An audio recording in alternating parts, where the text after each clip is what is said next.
Welcome into the I-80 Boys College Football Podcast. Chris, we've got a little Tennessee versus Georgia, the preview on tap for today. I'm going to start off talking about the Volunteers.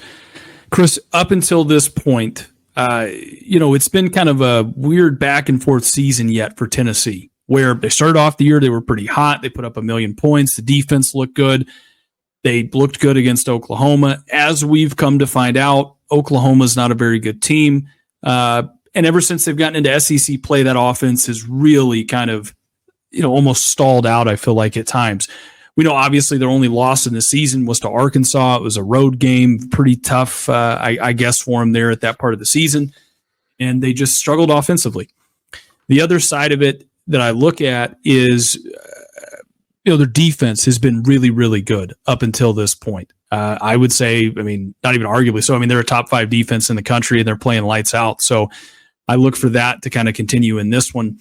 We talk about Tennessee, where this game's going to be won and lost is going to be, really offensively for both these teams. I know you're going to talk about my Bulldogs here in a minute. Nico Imalivia, he was knocked out of the game last week and didn't return. But from what we can tell, he's going to end up playing in this one. I think Nico's been okay this year. He hasn't put up a ton of touchdowns, but he's done what they needed to do to kind of keep this offense going. I think they miss, Hendon Hooker and obviously Joe Milton from last year. We're used to seeing that kind of Tennessee offense where they can put up a ton of points in these games. I don't know, with Nico coming back into this one, if that's going to be what they're going to be able to do. I think it's kind of like the Alabama game where they're going to ask him to just not lose them the game, not turn it over a bunch, kind of make some things happen, take what's there, and let Dylan Sampson in this rushing attack, really take charge. Sampson already has, over 20 touchdowns, over 1,100 yards. He's balled out. He's been a good chunk of that offense for him this year. We go back to the defensive side of the ball. We know Georgia obviously has had their fair share of struggles, especially at rushing this defense. I feel like this is the year where Tennessee has a lights out defense. They can get after you when it comes to pass rush. They can do a lot of things that kind of give you fits on the defensive side of the ball. And we know Georgia, Chris, you're going to talk about it here. If they're not careful, Tennessee can turn the, force takeaways in this game. And I think that's where this game is going to be won and lost, is on that side of the ball. If Georgia can somehow put up a lot of, they can move the ball, they can put up points against Tennessee's defense, it might be a long day. Chris, I'll throw it over to you. Let me hear about Georgia. Yeah. Probably America's most talked about team after this weekend, to be honest with you. We know they're 7-2, right? And they got absolutely, in my opinion, skull drugged by Ole Miss this last weekend. That game really wasn't particularly close. It was 28-10. Georgia was kind of gifted that touchdown with the Jackson Dart early interception down in their territory there. It's unfortunate, Christian, because I'm gonna talk about Georgia's stats here, because if you look at the stats offensively, they're not so bad. For the season, they're averaging 30.6 points per game. That's 48th in the country. They're 50th in total offense. This is just terrible here, and I can't believe I'm going to say this. 104th in rushing offense for a Georgia Bulldogs team this year. But they are 16th in passing offense. So let's talk about one of the reasons why they've been struggling on offense. I hate to say it. I was high on this guy, Carson Beck. He's been terrible this year, to be honest. The stats aren't terrible, but if you watch any Georgia games, and I know you have, Christian, and probably most of the audience has too this year, it's not been good. Yes, he's thrown for 2,488 yards. That's a 65% completion rate on the season. He's got 12 interceptions, though, which is really high for a guy that didn't turn the ball over much last year. He's also got 17 touchdowns on the year. And, I don't want to get stuck on this fact, but this kid was a potential first overall pick coming into the season. A lot of people were talking about that for the NFL draft. Hell, I don't know right now, Christian, if he would go in the top 4 rounds, to be completely honest with you. And I don't want to blame it all on Beck. That's not what I'm here for.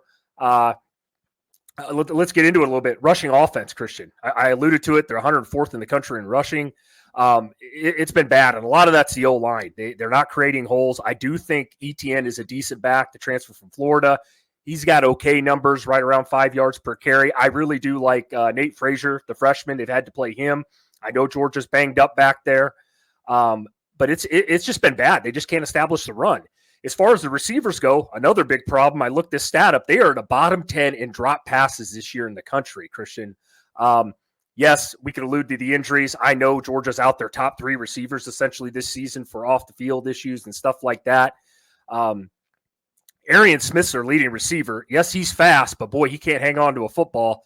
Dom Lovick, Dylan Bell, they're kind of playing out of position on the outside because they have to. They're more slot guys. It's just been ugly. And where's Brock Bowers as backup? Like Lawson Lucky, Oscar Delt. These guys have been on a milk carton, Christian, most of the year. And I don't want to sit here and just place all the blame on Carson Beck. I don't. I think some of it's with the offensive play calling as well. But it's been hard to watch Georgia on offense. It does not resemble the same Georgia offense that I've seen the past 6 or 7 years under, Kirby Smart. So let's flip it. Defense. I have actually think you guys' defense has been pretty damn good this year.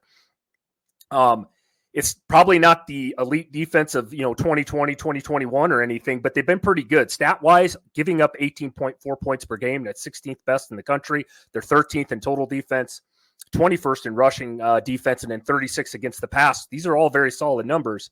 Like I said, this defense hasn't been bad, but a large part of that too, Christian, they've been on the field a lot. I mean, they've really been on the field a ton with the offense struggling a lot of those games. The Kentucky game, the first half of the Alabama game, even last week against Ole Miss, watching that game, I felt like Georgia's defense was on the field 80% of the game. So with all that being said, I'll give my prediction here, Christian. I think Tennessee's offense is, obviously it's been down in the dumps really for most of SEC play this year. It's been tough. You alluded to it. This is a must-win game for the Georgia Bulldogs. I know it is for Tennessee as well. I get all that. It's SEC play. It's going to be a close football game. I don't expect anything less. But if this is the Kirby Smart that I know, Carson Beck being the proven, senior, has got tons of starts under his belt now. I think Georgia gets up for this one, Christian. Give me Tennessee 21, Georgia 24 in a close one. Yeah, very similar sentiment to you, Chris. I agree with everything that you've said. I got Tennessee 21, Georgia 28.